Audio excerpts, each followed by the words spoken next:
patroa ligando. Fala, patroa. Fala, Henrique, como é que tá as coisas aí na fazenda? Tá mais ou menos, patroa. Por quê? O que tá acontecendo?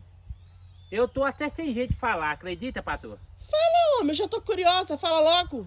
Hoje eu fui trabalhar, peguei a caminhonete do senhor, a D20 nova. Ah, Aí quebrei o retrovisor dela. é isso, homem.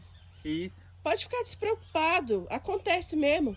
Fala o seguinte, pega o retrovisor que tá quebrado e guarda pra mim, tá? Quando eu for aí, eu já pego ele pra comprar outro novinho.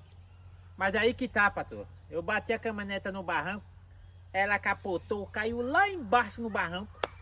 Aí tem que trazer um guincho aqui pra puxar ela aqui. É o quê, homem? Patroa? Ô, patroa. Tá ruim tudo. Patroa?